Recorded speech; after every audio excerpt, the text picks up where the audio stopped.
दिल्ली वो शहर जो भारत का दिल है, जहां हर गली नुक्कड़ पर एक नई कहानी जन्म लेती है। चांदनी चौक की रौनक, लाल किले की शान और कनॉट प्लेस की चमक धमक, ये शहर इतिहास और आधुनिकता का अनोखा संगम है। पुरानी दिल्ली की तंग गलियों में मसालों की खुशबू और मंदिरों की घंटियों की आवाज गूंजती है, तो नई दिल्ली की चौड़ी सड़कों पर गाड़ियों की रफ्तार और गगनचुंबी इमारतें आधुनिकता की कहानी कहती हैं। इस शहर की भीड़ में हर कोई अपने सपनों को सच करने की जद्दोजहद में लगा है, लेकिन इसी भीड़ में एक ऐसी कहानी शुरू होती है जो शिव भक्ति और उनके चमत्कारों की एक अनूठी मिसाल बनने वाली थी। ये कहानी न केवल दिल को छूती है, बल्कि ये भी दिखाती है कि भोलेनाथ का आशीर्वाद कैसे सबसे अंधेरी रातों में भी उजाला ला सकता है। कहानी की नायिका है माया शर्मा, एक 28 साल की ग्राफिक डिजाइनर जो हौस खास की एक तंग गली में किराए के एक छोटे से फ्लैट में रहती थी। माया का जीवन बाहर से रंगीन और चमकदार दिखता था। वो दिल्ली की एक नामी एडवर्टाइजिंग एजेंसी में काम करती थी, जहां उसकी क्रिएटिविटी की तारीफ होती थी। उसके दोस्तों का एक बड़ा ग्रुप था और इंस्टाग्राम पर उसकी जिंदगी एक परफेक्ट कहानी लगती थी। कॉफी शॉप्स की तस्वीरें, ट्रेंडी कपड़े और दिल्ली की नाइट लाइफ की झलकियां। वो अपने ऑफिस में घंटों ब्रांड्स के लिए विज्ञापन डिजाइन करती, क्लाइंट्स की मीटिंग अटेंड करती और देर रात तक अपने लैपटॉप पर काम करती। लेकिन ये सब सिर्फ एक मुखौटा था। अंदर से माया टूट चुकी थी। 3 साल पहले एक कार हादसे में उसने अपने छोटे भाई आरव को खो दिया था। आरव सिर्फ 18 साल का था, कॉलेज का पहला साल और माया की जिंदगी का सबसे बड़ा सहारा। वो माया का सबसे अच्छा दोस्त था, उसका राजदार और उसकी हर छोटी बड़ी खुशी का हिस्सा। आरव को संगीत का शौक था और वो अपनी गिटार पर हर शाम माया के लिए कोई नई धुन बजाता। हादसे की उस रात माया अपने ऑफिस में देर तक काम कर रही थी और आरव अपने दोस्तों के साथ एक कॉन्सर्ट से लौट रहा था। एक तेज रफ्तार ट्रक ने उनकी कार को टक्कर मार दी और आरव की जिंदगी उसी पल खत्म हो गई। इस हादसे ने माया को तोड़ दिया। वो हर दिन मुस्कुराती, अपने काम में डूब जाती, लेकिन उसकी आंखों में एक अनकहा दर्द हमेशा झलकता था। रातें उसके लिए सबसे मुश्किल होती थी जब वो अकेले अपने फ्लैट में बैठकर आरव की तस्वीरें देखती और आंसुओं में डूब जाती। वो अपने आप को दोष देती थी, अगर उस रात वो ऑफिस में न रुकी होती, अगर वो आरव को अपने साथ रखती, तो शायद वो आज जिंदा होता। यह अपराध बोध उसके दिल में एक भारी पत्थर बनकर रह गया था। माया को शिव पर विश्वास तो था, लेकिन वो उन्हें सिर्फ मंदिरों में स्थापित मूर्तियों तक ही सीमित मानती थी। उसका मानना था कि अगर भगवान होते तो आरव को उससे नहीं छीनते। फिर भी हर साल सावन में वो अपनी मां के कहने पर कनॉट प्लेस के एक प्राचीन शिव मंदिर में जरूर जाती थी। यह मंदिर पुराना था, इसकी दीवारें समय के साथ काली पड़ चुकी थी और इसकी सीढ़ियां बारिश में फिसलन भरी हो जाती थी। लेकिन इसकी शांति और सादगी में कुछ ऐसा था जो माया को हर बार खींच लाता था। वो वहां जाती, जल चढ़ाती और चुपचाप लौट आती। ये उसकी मां की आस्था थी, जिसे वो सिर्फ रस्म निभाने के लिए पूरा करती थी। उसकी मां जो गाजियाबाद में रहती थी, हर बार फोन पर कहती, माया, भोलेनाथ सब ठीक कर देंगे, बस उन पर भरोसा रख। लेकिन माया का भरोसा कब का टूट चुका था। एक सावन की शाम माया ऑफिस से लौट रही थी। दिल्ली की सड़कों पर बारिश की बूंदें बिखर रही थी और हौस खास की गलियां कीचड़ से सनी थी। माया का मूड खराब था। उसके बॉस ने उसकी एक प्रेजेंटेशन को रिजेक्ट कर दिया था और उसे रात भर काम करना था। यह प्रेजेंटेशन एक बड़े क्लाइंट के लिए थी और माया ने इसके लिए हफ्तों मेहनत की थी। बॉस की आलोचना ने उसे और भी निराश कर दिया। बारिश ने उसकी मुश्किलें और बढ़ा दी थी। उसका छाता टूट चुका था और उसका लैपटॉप बैग भीग रहा था। वो जल्दी जल्दी मेट्रो स्टेशन की ओर बढ़ रही थी। तभी उसे वही शिव मंदिर दिखा जो हर साल सावन में उसकी मंजिल होता था। मंदिर की घंटियों की आवाज और अगरबत्ती की खुशबू ने उसे अनायास ही रोक लिया। मंदिर के बाहर एक बूढ़ी औरत बैठी थी, जिसके हाथ में एक छोटा सा त्रिशूल था। उसका चेहरा झुर्रियों से भरा था, लेकिन उसकी आंखें ऐसी थीं मानो सारी दुनिया का सच उनमें समाया हो। उसने माया को देखकर कहा, बेटी, भोलेनाथ तुम्हारा इंतजार कर रहे हैं, अंदर जाओ, वो तुम्हारे दुख को सुनना चाहते हैं। माया को यह बात अजीब लगी। वो हंसी और बोली, मां, भगवान को मेरे दुख से क्या मतलब, वो तो बस मंदिरों में बैठे रहते हैं। बूढ़ी औरत ने सिर्फ मुस्कुराया और कहा, जाकर देखो, शायद तुम गलत हो। माया ने सोचा कि 2 मिनट रुकने से क्या फर्क पड़ता है।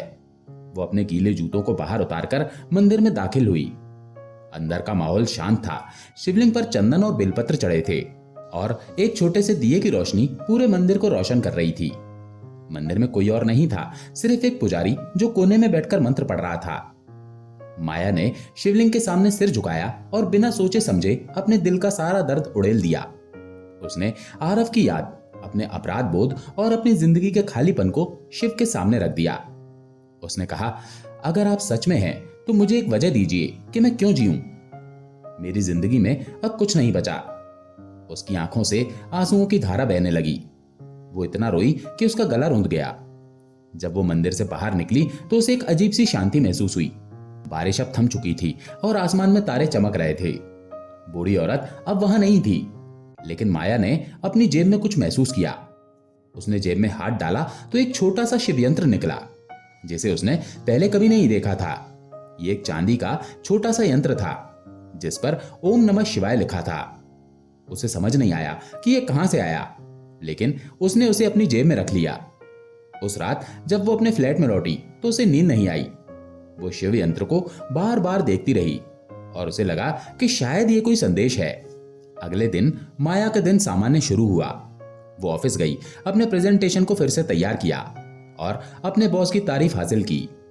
उसने अपने क्लाइंट को नई प्रेजेंटेशन दिखाई और इस बार उसे अप्रूवल मिल गया। माया को थोड़ा सुकून मिला, लेकिन उसका मन अभी भी बेचैन था। दोपहर में उसे एक अनपेक्षित कॉल आया। कॉल उसकी पुरानी दोस्त रिया की थी, जो अब एक एनजीओ चलाती थी। रिया और माया कॉलेज में साथ पढ़ते थे, लेकिन ग्रेजुएशन के बाद दोनों की राहें अलग हो गई थी। रिया ने कॉरपोरेट की चकाचौंध को छोड़कर सामाजिक कार्यों में अपनी जिंदगी समर्पित कर दी थी।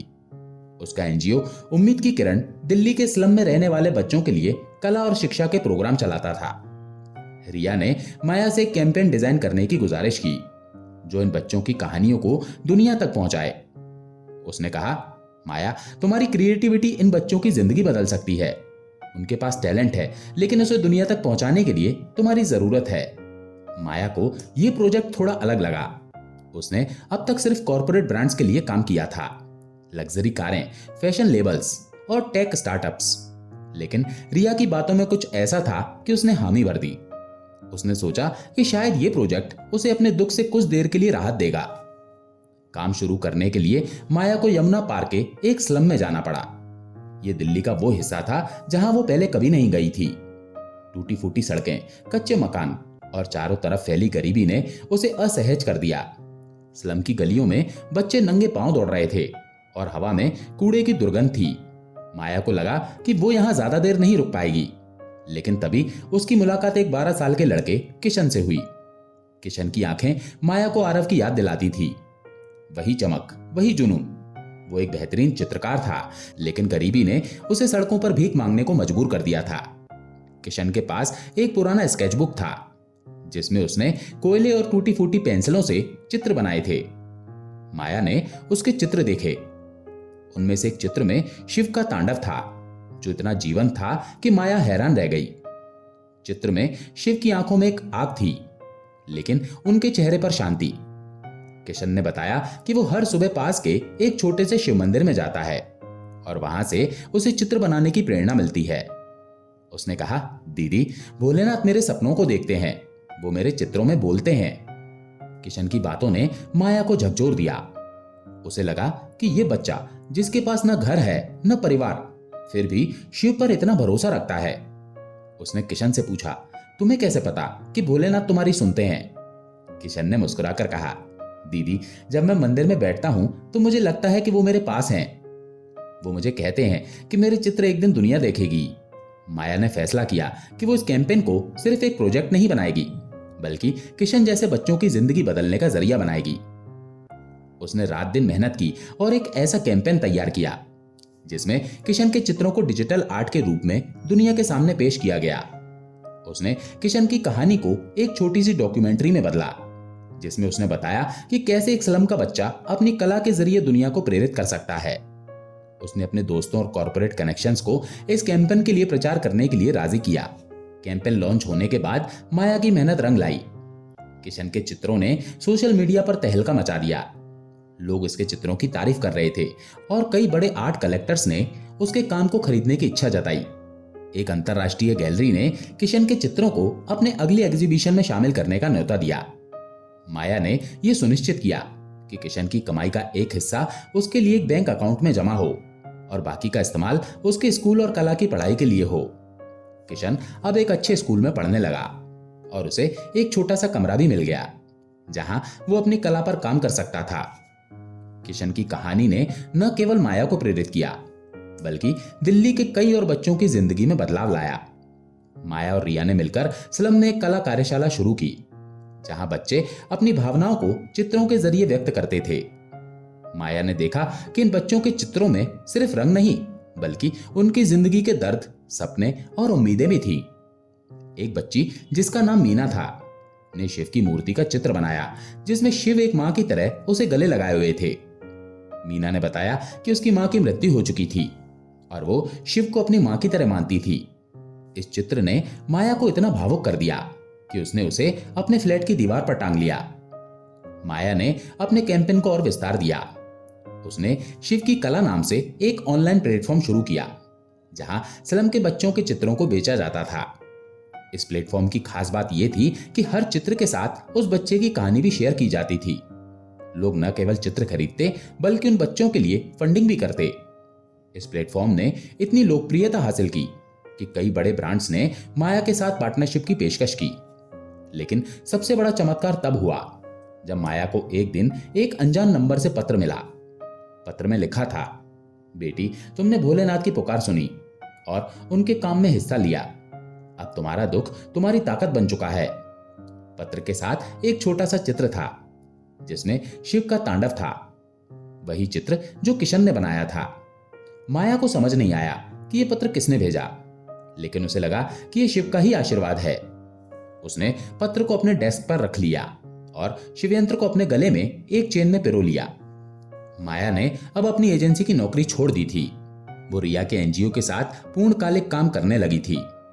उसने दिल्ली के अलग अलग स्लम में कला कार्यशालाएं शुरू की जहां बच्चे न केवल चित्रकारी सीखते थे बल्कि अपनी कहानियां भी साझा करते थे।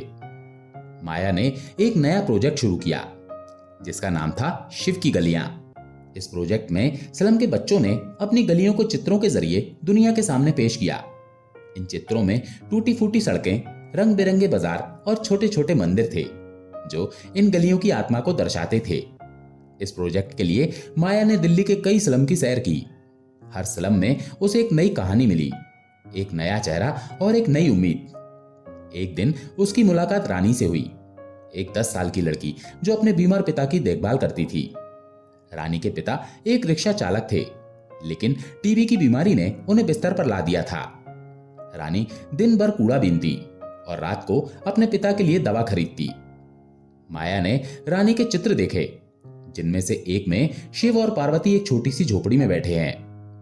रानी ने बताया कि वो हर रात शिव से प्रार्थना करती है कि उसके पिता ठीक हो जाएं।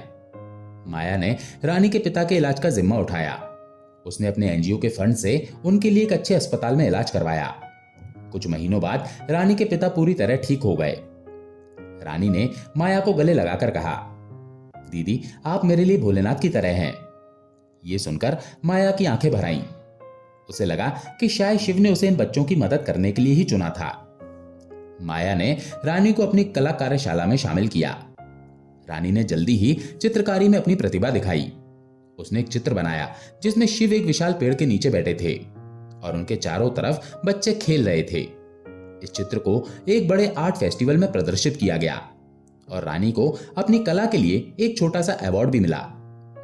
माया ने रानी और उसके पिता के लिए एक छोटा सा घर किराए पर लिया ताकि वे स्लम की मुश्किलों से बाहर निकल सकें। सावन का महीना फिर से आया। इस बार माया उस शिव मंदिर में सिर्फ रस्म निभाने के लिए नहीं गई बल्कि अपने दिल की गहराइयों से शिव को धन्यवाद देने के लिए गई। उसने शिवलिंग पर जल चढ़ाया और शिव चालीसा पढ़ी।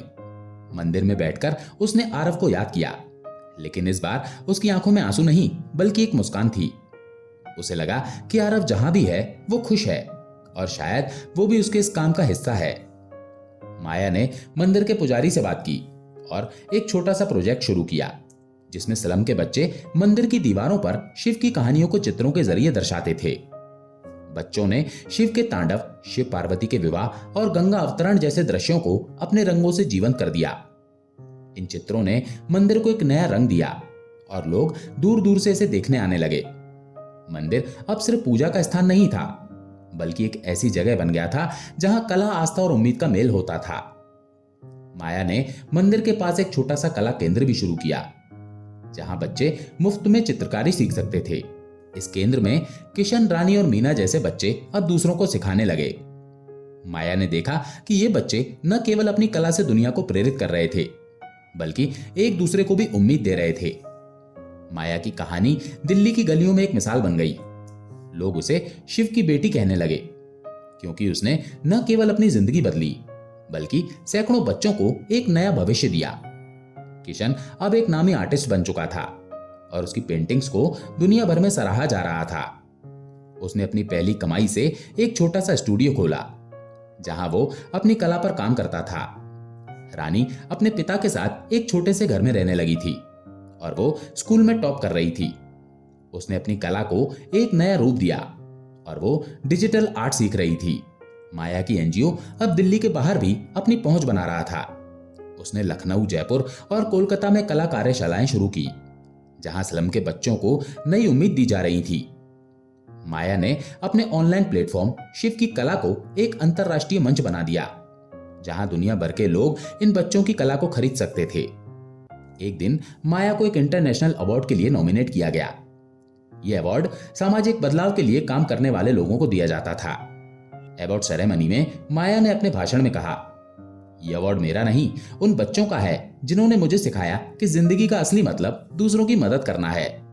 और यह अवार्ड भोलेनाथ का है जिन्होंने मुझे रास्ता दिखाया। उस रात माया अपने फ्लैट में अकेली बैठी थी। उसने वो छोटा सा शिव यंत्र निकाला जो उसे उस बूढ़ी औरत ने दिया था। उसने उसे अपने हाथों में लिया और मुस्कुराई। उसे नहीं पता था कि वो बूढ़ी औरत कौन थी, लेकिन उसे यकीन था कि वो शिव का ही एक रूप थी। माया ने अपने डेस्क पर रखा वो पत्र फिर से पढ़ा और उसे लगा कि उसकी जिंदगी अब एक नई दिशा में जा रही थी। माया की कहानी यहीं खत्म नहीं होती। वो आज भी दिल्ली की गलियों में घूमती है, बच्चों की कहानियां सुनती है और उन्हें एक बेहतर भविष्य देने की कोशिश करती है। उसका एनजीओ अब एक बड़ा मूवमेंट बन चुका है जिसमें हजारों लोग शामिल हैं। माया ने एक नया प्रोजेक्ट शुरू किया जिसका नाम था शिव का आलोक। इस प्रोजेक्ट में स्लम के बच्चों को न केवल कला बल्कि संगीत, नृत्य और लेखन जैसे अन्य रचनात्मक क्षेत्रों में प्रशिक्षण दिया जाता था।